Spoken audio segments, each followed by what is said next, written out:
The fact finder, सच्चाई से रूबरू।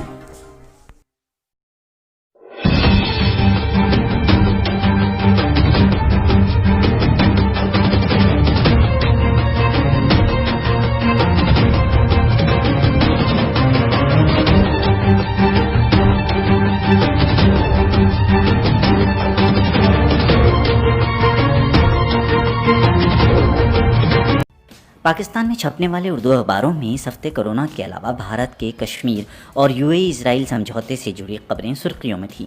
सबसे पहले बात इजराइल यूएई समझौते की। इजराइल और संयुक्त अरब इमारात के बीच गुरुवार को हुए ऐतिहासिक समझौते की खबर ने जितनी सुर्खियां इजराइल और यूएई में बटोरी, पाकिस्तान में भी ये खबर कमोबेश उतनी ही छाई रही।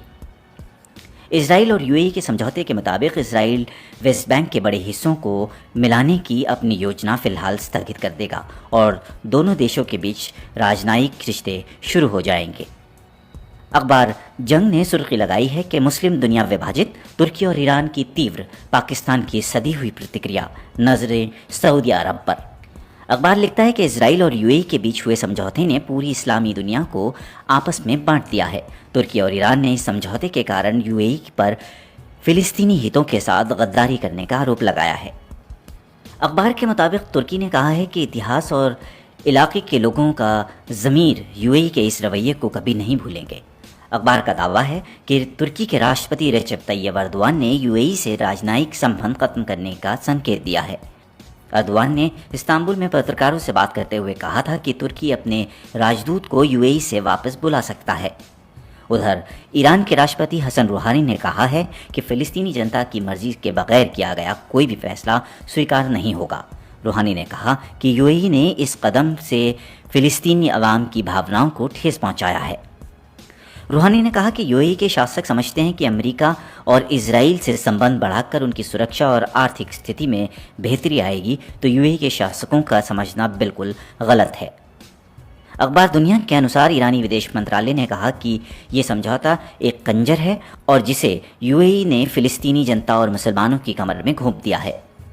अखबार नवाए वक्त ने अमेरिकी राष्ट्रपति डोनाल्ड ट्रंप के दामाद और वाइट हाउस के सलाहकार जेरेड कश्नर के हवाले से कहा कि अगले 3 महीने के अंदर एक और अरब देश इसराइल के साथ समझौता करेगा। अखबार ने इजरायली मीडिया का हवाला देते हुए लिखा है कि वो अगला अरब देश बहरीन होगा, लेकिन यूएई ने इसका बचाव करते हुए कहा कि यूएई ने अपने राष्ट्रीय हित को देखते हुए इजराइल के साथ ये समझौता किया है। मिस्र ने भी समझौते का स्वागत किया है। मिस्र के राष्ट्रपति अब्दुल फतेह अल सीसी ने कहा कि उन्हें उम्मीद है कि समझौता मध्य पूर्व में शांति लाने में मदद करेगा। पाकिस्तान ने इस पर बहुत ही सधी हुई प्रतिक्रिया दी है। विदेश मंत्रालय के प्रवक्ता जाहिद हफीज़ ने कहा कि फ़िलिस्तीनियों के अधिकार में उनके आत्मनिर्णय का अधिकार भी शामिल है और दूसरी तरफ मध्य पूर्व में शांति और स्थिति भी पाकिस्तान की प्राथमिकता है।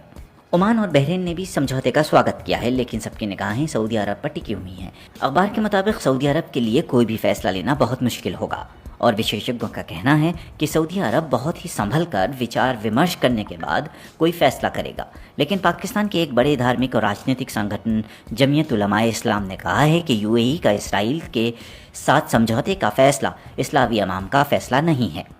संगठन के प्रमुख मौलाना फजल रहमान ने कहा कि समझौता फ़िलिस्तीनी जनता के संघर्ष के ठीक विपरीत है और ये फैसला अरब दुनिया या इस्लामी दुनिया का फैसला नहीं है। 14 अगस्त को पाकिस्तान ने अपना 74वां स्वतंत्रता दिवस मनाया।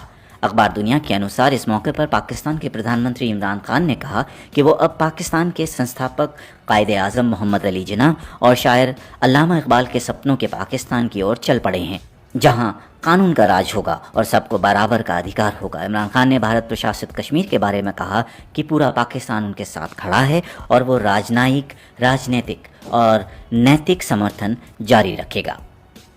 उधर पाकिस्तान प्रशासित कश्मीर के राष्ट्रपति मसूद खान ने कहा कि पाकिस्तान प्रशासित कश्मीर के बगैर पाकिस्तान अधूरा है।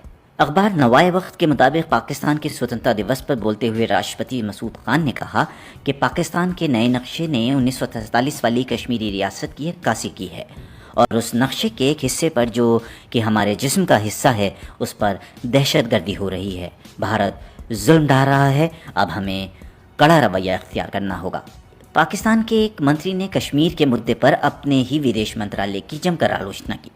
अखबार जंग के अनुसार पाकिस्तान की मानवाधिकार मंत्री शिरीन मज़ारी ने कहा कि प्रधानमंत्री इमरान खान ने अपने भाषणों और बयानों से अकेले पूरे कश्मीर की नैरेटिव बदल दी है, लेकिन विदेश मंत्रालय और कुछ दूसरी संस्थाओं ने इमरान खान की मेहनत और कश्मीरियों के संघर्ष को नाकाम बना दिया है। शिरीन मज़ारी ने कहा कि विदेश मंत्रालय काम करता तो दुनिया कश्मीर पर हमारी बात ज़रूर सुनती, लेकिन हमारे राजनयिक आराम, 3-पीस सूट, कलफ लगे कपड़े पहनने और टेलीफोन करने के सिवा कुछ करने को तैयार नहीं है। पाकिस्तानी प्रधानमंत्री इमरान खान ने दावा किया है कि पाकिस्तान ने जिस तरह से कोरोना का मुकाबला किया है उस तरह से शायद ही दुनिया के किसी दूसरे देश ने किया होगा। अखबार दुनिया के अनुसार पाकिस्तान में कोरोना वायरस के फैलने पर काफ़ी हद तक काबू पा लिया गया है।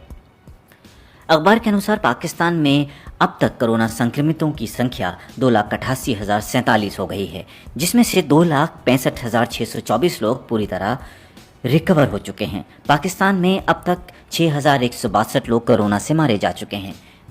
एक्टिव कोरोना संक्रमित लोगों की तादाद अब सिर्फ 16,261 रह गई है और वेंटिलेटर पर रहने वाले मरीजों की संख्या 150 से भी कम है।